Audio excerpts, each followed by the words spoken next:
আহক আজি দুপৰীয়া সাজত কি বনালো চাই। এফালে মিক্সি জাৰ এটা লৈছোঁ, তাতে পিঁয়াজ, কেইফুটামান নহৰু, অকণমান আদা দিছোঁ, গোটা ধনিয়া অলপ, গোটা জিৰা,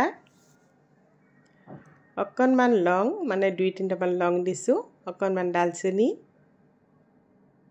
2টা ইলাচি আৰু 2টা পকা জলকীয়া দি এইখিনি ধুনীয়াকৈ পেষ্ট কৰি ল'লোঁ।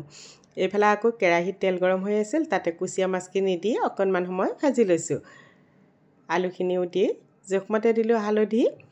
এতিয়া সোৱাদ অনুযায়ী নিমখ দি কম জুইত প্ৰায় 10 মিনিটমান সময় ভাজি থাকিম। এইখিনি মোৰ প্ৰায় ভজা হৈয়ে গৈছে। এতিয়া তাত মছলাখিনি দিও ভাজি ল'ম।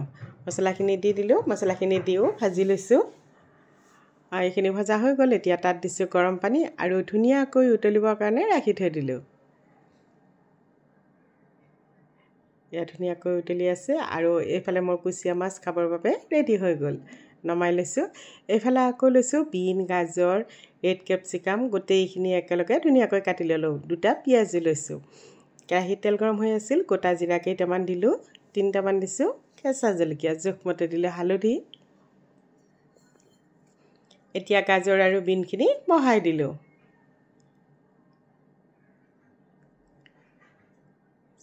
সোৱাদ অনুযায়ী নিমখ দি এইখিনি লৰাই আধা ভজা হওঁতে তাত দিলোঁ পিঁয়াজখিনি।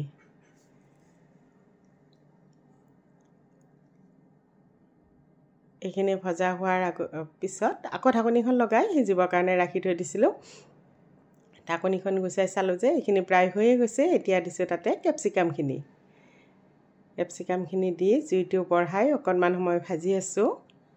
তাত কেইটুকুৰমান পনীৰো দি দিছোঁ। এয়া মোৰ হৈ গ'ল। নমাই লৈছোঁ বাউল এটাত। আকৌ সেই একেখন কেৰাহীতে আকৌ মাছ কেইপিচমানো ধুনীয়াকৈ ভাজি ল'লোঁ। মাছখিনি ভজা হওঁতে তাত দিলোঁ গোটা জিৰা কেইটামান আৰু পিঁয়াজ দিছোঁ 2টা। এইখিনি অকণমান সময় ভাজি লৈছোঁ। 2টা কেঁচা জলকীয়াও দিলোঁ, জোখমতে দিলোঁ হালধি। এতিয়া আলু অলপ বহাই দিলোঁ। 2টা সৰু আলু সৰুকৈ টুকুৰা কৰি কাটি লৈছোঁ। এতিয়া সোৱাদ অনুযায়ী নিমখ দি এইখিনি ঢাকনি লগাই সিজিবৰ কাৰণে ৰাখি থৈ দিম।